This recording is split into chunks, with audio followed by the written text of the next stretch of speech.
بسم اللہ الرحمن الرحیم۔ السلام علیکم ورحمۃ اللہ وبرکاتہ۔ میرا نام ہے ذیشان اعظم اور آپ دیکھ رہے ہیں یوٹیوب کا چینل قرآن سیکھیے۔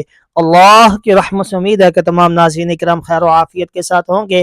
ناظرین کرام، اللہ پاک کے فضل و کرم سے آج ہم جو عربی کو سیکھنے کے لیے قواعد موٹے موٹے استعمال ہوتے ہیں ان میں سے آج ہم آخری سبق یہ سیکھتے ہیں۔ آخری سبق ہے وقف کے بارے میں، کیونکہ جب ہم قرآن پاک پڑھتے ہیں تو قرآن پاک میں ظاہری بات ہے ہمارا سانس چھوٹا بھی پڑتا ہے، کہیں پہ وقف کرنا لازم ہوتا ہے، کہیں پہ مستحب ہوتا ہے اور کہیں پہ دونوں جائز ہوتے ہیں۔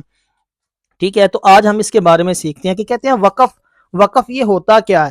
کہتے ہیں وقف کے معنی ٹھہرنے اور رکنے کے ہیں، یعنی جس کلمے پر وقف کریں تو اس کلمے کے آخری حرف پر آواز اور سانس دونوں ختم کر دیں۔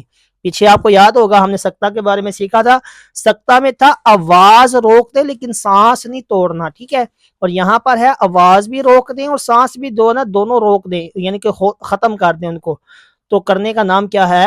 وقف ہے۔ آپ کہتے ہیں کلمے کے آخری حرف پر کیا کیا تبدیلیاں ہو سکتی ہیں، کس کس میں تبدیلیاں ہوں گی، ان کے بارے میں بتا رہے ہیں۔ کہتے ہیں زبر زیر پیش، دو زیر دو پیش، کھڑا زیر الٹا پیش ہو تو اسے حرف کو وقف میں ساکن کر دیں۔ ساکن کے بارے میں بتایا تھا کہ جس حرف پر جزم ہو اس حرف کو ساکن کہتے ہیں، یعنی اس حرف پر ہم جزم لے آئیں گے۔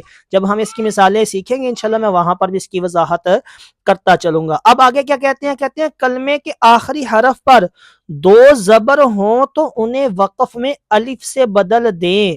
کون سے الف؟ الف مدہ سے، یہ یاد رکھیے گا، ٹھیک ہے۔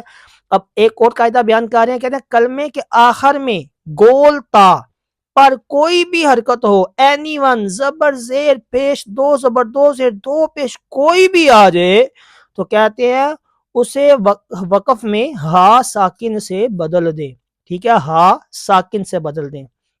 اب ایک اور قاعدہ ہے، کہتے ہیں کھڑا زبر حروف مدہ اور ساکن حرف، کھڑا زبر حروف مدہ اور ساکن حرف یہ وقف میں تبدیل نہیں ہوتے، ٹھیک ہے۔ مشدد حرف پر وقف کی صورت میں تشدید باقی رکھیں مگر حرکت کو ظاہر نہ ہونے دیں۔ مشدد حرف پر وقف کی صورت میں تشدید باقی رکھیں اور حرکت کو ظاہر نہ ہونے دیں۔ اب نون قطنی کیا ہوتا ہے؟